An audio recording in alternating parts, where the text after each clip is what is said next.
Rajasekhar, sir good morning sir. Good morning. ఏం సంగతి? Sir ఇప్పుడు ఒక అంశం మీద మీ అభిప్రాయం తెలుసుకుందామని కాల్ చేశాను సార్. చెప్పమ్మా. ఈ ఉమ్మడి పాలమూరు జిల్లాకు సంబంధించినది, రైతాంగానికి సంబంధించిన అంశం సార్. చెప్పమ్మా చెప్పు. సార్, గతంలో మీరు ఉమ్మడి ఆంధ్రప్రదేశ్లో కాంగ్రెస్ ప్రభుత్వంలో మంత్రిగా కొనసాగారు. తర్వాత తెలంగాణ ఉద్యమంలో మీరు ముందు నడిచారు. ఆ తర్వాత ఏర్పడిన ప్రభుత్వంలో కూడా మీరు పాలమూరు రంగారెడ్డి ప్రాజెక్టు పైన గత ప్రభుత్వంలో, బీఆర్ఎస్ ప్రభుత్వంలో, నేటి ప్రజా ప్రభుత్వంలో కూడా పాలమూరు రంగారెడ్డి ప్రాజెక్టు పైన మీరు శ్రద్ధ తీసుకున్నారు. సో ఈ అంశం పైనే ఇప్పుడు డిండి నుంచి నల్గొండకు సాగునీరు తీసుకుపోవాలని మీడియా కథనాలు వస్తున్నాయి. ప్రభుత్వం ఆలోచనలో ఉంది అని మీడియాలో వార్తలు వస్తున్నాయి సార్. దీనిపైన మీరు సో అది మీడియా కథనమే, ఇంకా ఎలాంటి నిర్ణయం తీసుకోలేదు సార్. దీనికి సంబంధించి మా స్టాండ్ ఒకటే. పాలమూరు జిల్లా ప్రజాప్రతినిధి నేనైనా, వంశీకృష్ణ అయినా, కసిరెడ్డి నారాయణ రెడ్డి అయినా, డాక్టర్ రాజేష్ రెడ్డి అయినా, మేఘారెడ్డి అయినా, జిల్లాలో ఉన్నటువంటి మొత్తం టోటల్ గా 13 మంది ఎమ్మెల్యేల వాదన ఒకటే. ఎందుకంటే పాలమూరు రంగారెడ్డికి సంబంధించినటువంటి మొత్తం ఈ యొక్క స్కీమ్ సంబంధించి ప్రతిపాదిత ఆయకట్టు సుమారుగా 18 లక్షల ఎకరాలు. పాలమూరు జిల్లాలో 12,000 ఎకరాలు, 12 లక్షల ఎకరాలు. ఇతర జిల్లాలో రంగారెడ్డి కావచ్చు, నల్గొండ కావచ్చు, ఇంకోటి కావచ్చు, అదొక 6 లక్షలు, మొత్తం కలిపి 18 లక్షల ఎకరాలు. 18 లక్షల ఎకరాలకు సాగుని తీసుకుంటున్నప్పుడు ఇది ఏదుల రిజర్వాయర్ నుంచి తీసుకోవాలని ఒక ప్రపోజల్ అయితే గతంలో పెట్టినారో దానిపైన కూడా ఆ రోజున కూడా నేనే ముందుండి అందరి శాసనసభ్యులతో రిప్రజెంటేషన్ ఇప్పించి దాన్ని అక్కడి నుంచి కాదు, శ్రీశైలం బ్యాక్ వాటర్స్ నుంచి తీసుకోవాలి. ఎందుకంటే శ్రీశైలం బ్యాక్ వాటర్స్ నుంచి ఒకవైపున పోతిరెడ్డిపాడు, వైపున రాయలసీమ లిఫ్ట్ నుంచి నీళ్లు తోడుతా ఉన్నప్పుడు సింపుల్ ఫ్యాక్టర్, శ్రీశైలమైన జూరాల రిజర్వాయర్ మనం ఎన్ని ఎక్కువ నీళ్లు, ఎన్ని తక్కువ రోజుల్లో నీళ్లు వాడుకుంటే మనం అన్ని కృష్ణానది జలాలను మనం వాడుకున్న వాళ్ళం అవుతాం. మనం ఎంత తక్కువ వాడుకుంటే ఆ లాభం అనేది రాయలసీమకు వెళ్ళే అవకాశం ఉంది. కాబట్టి దాన్ని మేము ప్రతిపాదించి 100% శ్రీశైలం బ్యాక్వర్డ్ నుంచి నీళ్లు తీసుకెళ్లాలి. ఒకటి. రెండవది, నల్గొండ జిల్లా రైతులకు మేలు జరగాలన్నా, పాలమూరు జిల్లా రైతులకు మేలు జరగాలన్నా ఇదేంటంటే పెట్టుబడి అంటే ఇన్వెస్ట్మెంట్ అనేది 500 కోట్లు 1000 కోట్లు ఎక్కువ కావచ్చు శ్రీశైలం వెళ్ళి తీసుకుపోవడం మూలాన. కానీ వచ్చేటువంటి దశాబ్దాలు అంటే 30 ఏళ్ళ, 50 ఏళ్ళ, 100 సంవత్సరాల్లో రెండు జిల్లాల మధ్యలో రైతుల మధ్యలో నీళ్లు తక్కువైనప్పుడు ముందుకెళ్లాలంటే ముందుకు వెళ్ళే సమస్య పరిస్థితి ఉండదు. కాబట్టి ఇబ్బంది అవుతుంది.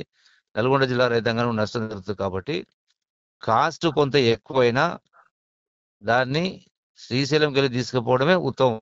ఎందుకంటే మనం ఎంత ఎక్కువ ఇప్పటికే జూరాలకు సంబంధించి కూడా జూరాల ఆయకట్టు 1,00,000 ఎకరాలు, నెట్టెంపాడు ఆయకట్టు 2 ఎకరాలు, అట్లాగే భీమా ప్రాజెక్టు 2 లక్షల ఎకరాలు, 5 లక్షల ఎకరాలకు నీళ్లు తీసుకుంటా ఉంటే అక్కడ మనకు ఉన్నది 10 TMC ఉంది. దాంట్లో డెడ్ యాక్చువల్గా తీసేస్తే మనకు నికరంగా వాడుకునేది 6-7 TMCలే. సో 5 లక్షల ఎకరాలు నిర్వహిస్తాం. అందుకని అక్కడ కూడా జూరాల రిజర్వాయర్ పైన కూడా 20 TMCల నీళ్లు రిజర్వాయర్ కట్టివ్వాలని మొన్న ఉత్తమ్ కుమార్ రెడ్డి గారి వారి నాయకత్వంలో, వారి ఆధ్వర్యంలో అక్కడ సమీక్షలో జిల్లా ఎమ్మెల్యేలందరం పాల్గొనడం జరిగింది. అందులో అందరం కూడా ఒకే అభిప్రాయం చెప్పినాం. ఇప్పుడు కూడా ఈ విషయంలో కూడా అందరి అభిప్రాయం ఒకటే. కాబట్టి మనం ఇటు అట్లా ఆల్రెడీ ఇప్పుడు కల్వకుర్తి లిఫ్ట్కి సంబంధించి కూడా మొదట ప్రతిపాదించినటువంటిది కేవలం 50,000 ఎకరాలు, తర్వాత 2,50,000 ఎకరాలు అయింది. దాన్ని పంపింగ్ కెపాసిటీ రోజుకు 4,000 క్యూసెక్లే. కానీ ఆయకట్టు 2,50,000 పోయి 4,60,000 పెంచడం జరిగింది.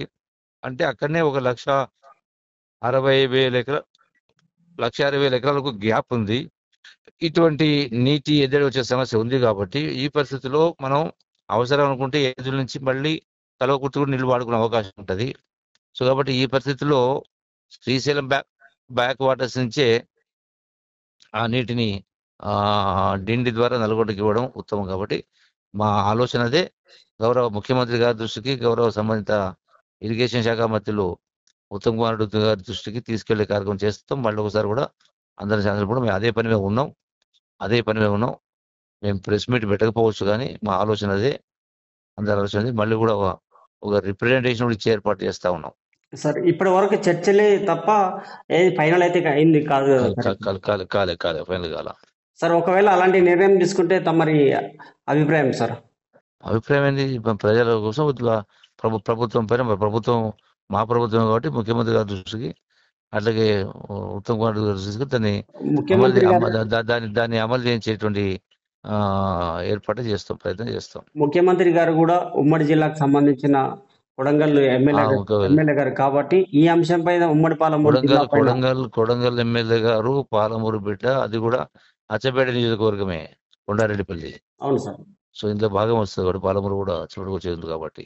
సో సో అందరి ఆలోచన రైతులకు మేలు జరగాలని ఆలోచిస్తారు తప్ప అది 2 జిల్లాల రైతులకు మేలు జరుగుతుంది. మా ఆలోచన అదే. ఓకే సార్, ఆ ప్రయత్నమే చేస్తాం. Okay, thank you sir. మీ కలల ఇల్లు హైదరాబాద్ ఫిజాదిగూడలో అందుబాటులో ఉంది. 86 గజాల విస్తరణ, 1500 స్క్వేర్ ఫీట్, కార్పెట్ ఏరియా, ప్రశాంతమైన వాతావరణం, విలువ పెరుగుతున్న ప్రాంతం, అదిరిపోయే డబుల్ బెడ్రూమ్ ఇల్లు, బ్యాంక్ లోన్ సౌకర్యం కలదు. ఈ అద్భుత అవకాశాన్ని మిస్ కాకండి. మరిన్ని వివరాల కోసం సంప్రదించవలసిన నెంబర్లు